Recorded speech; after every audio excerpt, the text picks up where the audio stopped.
Hello, everyone, and welcome back to another episode of Hawks Latest, your number one source for news, updates, rumors, opinions, and you guessed it, the latest and the greatest regarding the Atlanta Hawks. I'm your host, Zach Langley, aka Langley ATL, and today we have a packed episode full of some offseason insight that's going to be important going forward in the next few months as we progress into next season.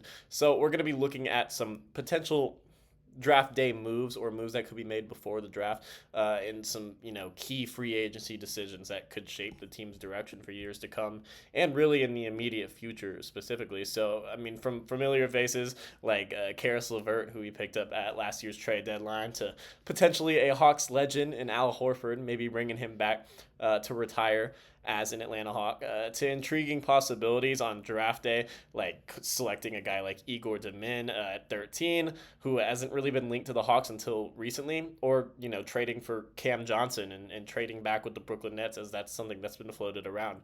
So there's really a lot to discuss, so without further ado, let's dive right into it and break down what's next for our Atlanta Hawks. So let's start with one of the most, pressing decisions of the offseason.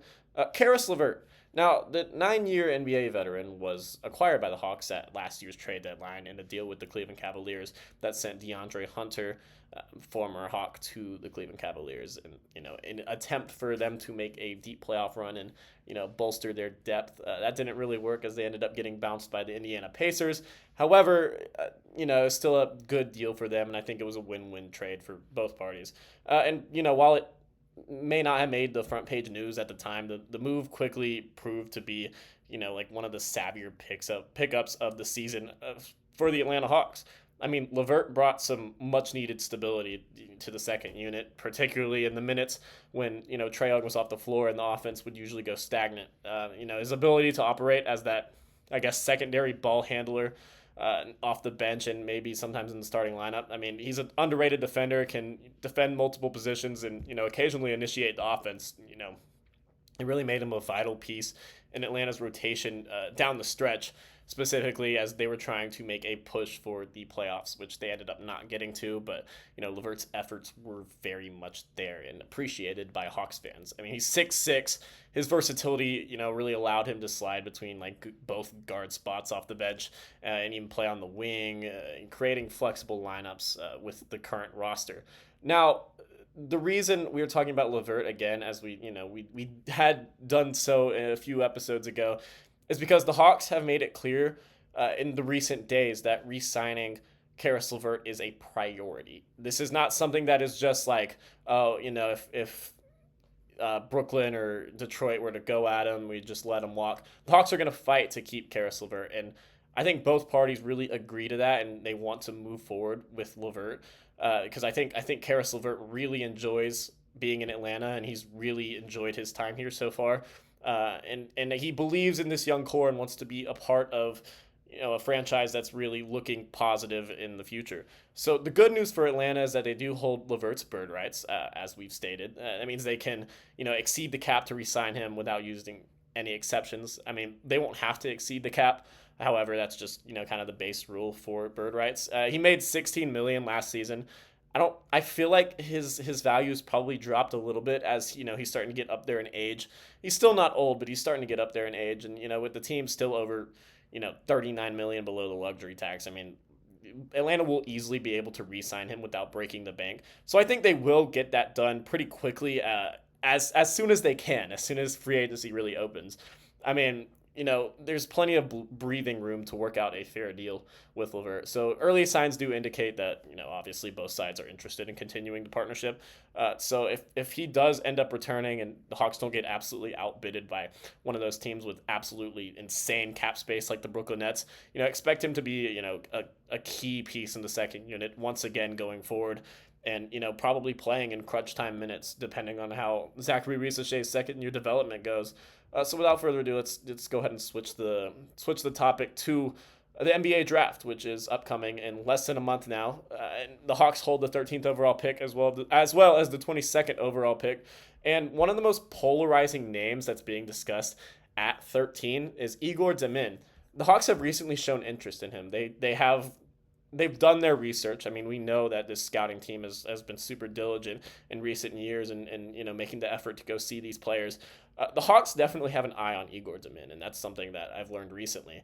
I mean, he's a 6'9" point forward. I mean, what's not to like about that? I mean, he's a fascinating prospect by nearly every measure. His size alone truly is what makes him stand out. But it's really his elite passing vision and playmaking instincts that have sent scouts buzzing, and that's really caught Atlanta's eye in recent days. He's arguably the best pure playmaker in this year's class at 6'9", which is just something that's absolutely irreplaceable and something that would be very valuable going forward in today's modern NBA with these huge point guards. He's a true pass first guard who thrives at reading defenses, manipulating space and setting up his teammates.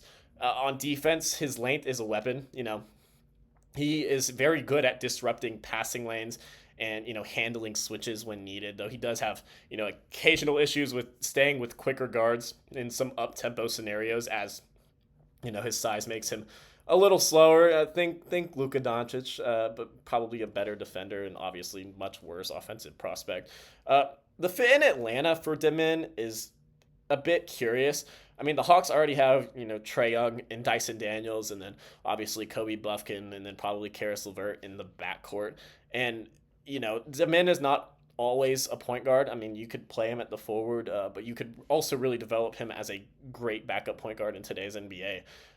He could crowd that rotation a little bit, or his size and skill set really offer something different. So maybe he could serve as a change of pace facilitator off the bench, and maybe give Kobe Buffkin that extra push, like a challenge for that backup point guard role, while Demin eventually develops as a forward. It's something to really think about, and it's worth noting that I just want to add this as I'm talking about a prospect who's a point guard. Selecting Demin would not necessarily mean the Hawks are planning on eventually moving on from Trae. I mean, obviously it's always in the back of their mind. However, we know this would obviously spark conversation if Atlanta were to use the 13th overall pick on a guard. He's not a traditional guard, but he is still a guard. So especially if Demin, earns real minutes early on in the season, if Atlanta were to draft him, people would obviously begin speculating. But as always, tune out the noise and really look forward to this franchise's future with great depth. I mean, that's something that the Hawks need to value, and they're going to value. I mean, as a shooter, Demin struggled from three last season, but he was relatively efficient on the catch and shoot, which is obviously something that would really help him fit alongside Trae Young going forward. I mean, his shooting form is clean, and with time he could develop into a respectable perimeter threat. I mean, it's not great. I mean, his form is great, but his efficiency hasn't been great in the past, and especially last year at BYU. But when he's if in certain situations, in certain lineups, he's paired next to Trae Young. On the catch and shoot, he could be a good shooter, and working closely with Kyle Korver and the Atlanta's training staff could be very beneficial for him. So up next, let's talk about someone who we have also mentioned before, Cam Johnson, a name that's been increasingly floated in trade conversations around the league. There was actually a new report just a couple days ago that the Nets are actively shopping Cam Johnson. They are focused on trading him and the 19th overall pick in hopes of moving up into the lottery. Now, teams like Toronto and Houston have been mentioned as potential trade targets. Atlanta hasn't been specifically mentioned, but if Brooklyn is really focused on trading up, Atlanta does have the 13th overall pick, and I feel like they really could emerge as a potential destination for Johnson, as people really start to think about it, and, Brooklyn really starts to lower their asking price. First and foremost, the Hawks have the DeJounte Murray trade exception. That is something that, the front office has been reluctant to use these trade exceptions that they've gotten in recent years from these big deals that they've made. However, that exception could absorb Johnson's contract without really having to send matching salary back, which is huge in terms of, just bolstering Atlanta's depth and not losing to gain. It's a huge asset in today's cap landscape with, the new CBA and the second apron and all of those little details. I mean, Cam Johnson is a 6'8" wing with a sweet shooting stroke. I mean, super high volume 3-point shooter and very efficient. He averaged 18 last year. I mean, he's solid defender, multi-positional defender, and he has some experience in the playoffs. I mean, he'd fit in perfectly alongside Jalen Johnson and the wings. He would probably come off the bench, obviously, because the Hawks would want to start Riza Shea at the 3 and Johnson at the 4. However, I mean, injuries happen, and having a guy like that in your depth is just something that is irreplaceable and something that could really help Atlanta make that next step next season and be a playoff team that has a deep run. I mean, it really just depends on if the Hawks, want to bolster their depth at the forward, which is something that obviously they should do. So, I mean, keep an eye on the situation. If the Nets are truly motivated to move up and the Hawks value acquiring another plug-and-play wing that could immediately contribute to a contending team, a deal could come together quickly. All Onzi Soleil and the rest of the management staff need to do is pick up the phone. So the closer we get to draft night, I'm saying this right here, right now, expect the Cam Johnson rumors to grow. That's something that I think is going to grow as we get closer. So now moving on to something interesting that would be, bold and strategic and almost sentimental, bringing back Al Horford. Horford, he's now, obviously 38 years old, and he's poised to hit free agency once again after wrapping up another pretty productive season in Boston. He's been productive his entire tenure in Boston and helped them win a championship a couple years back. And, while he's certainly not the all-star he once was, he remains a dependable defender, a smart decision maker, and a real vocal leader, something that Atlanta would obviously benefit from having. And then obviously with Clint Capella likely heading elsewhere in free agency and, some questions with Onyeka Okongwu as the starter and just really not having a backup at all, especially if Atlanta were to draft someone like Demin, they would need some more front court depth and they would need a big as a backup. And, there would be a void to fill and, a void in veteran leadership specifically. So Horford would obviously fill both roles. I mean, his return wouldn't just be a nostalgic reunion.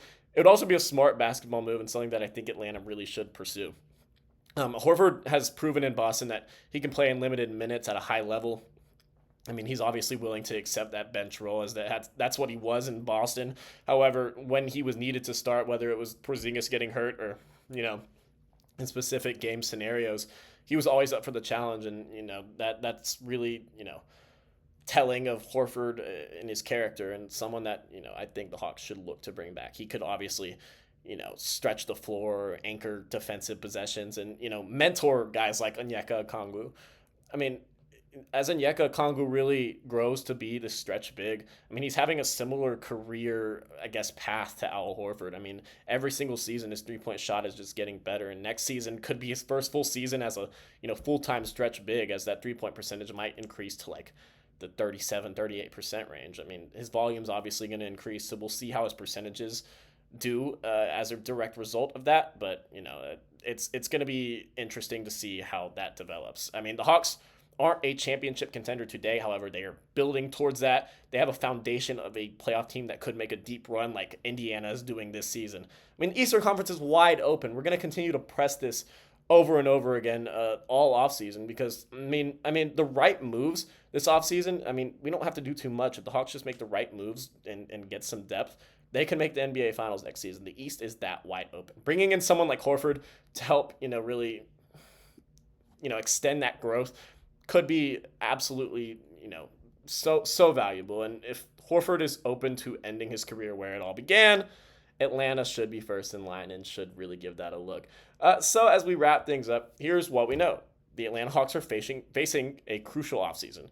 I mean, with Caris LeVert's free agency and the possibility of drafting a guard like Igor Demin and, trade rumors involving Cam Johnson and potentially an Al Horford homecoming, I mean, every move they make this summer carries long-term implications as we look towards the future with this young core. I mean, General Manager Onzi Soleil, who's the acting GM as we search for a new president of basketball operations, and the rest of the front office are really walking on a tightrope between, remaining competitive and, reshaping this roster for sustained success. So, as always, we're going to be following every single development right here on Hawks Latest, and we're going to get you videos every single day as always. So, once again, thank you guys for watching. Be sure to like, subscribe, and hit that notification bell so you don't miss any future updates, as it's going to be a very busy offseason. And the Atlanta Hawks are going to be listed in every single potential rumor as, this is a transitional offseason. So let us know in the comments also, what's one move you specifically want the Hawks to make this offseason? Whether that's bringing in Al Horford or, something as simple as re-signing Caris LeVert. Just let me know in the comments. Until next time, I'm Zach Langley, and this has been Hawks Latest.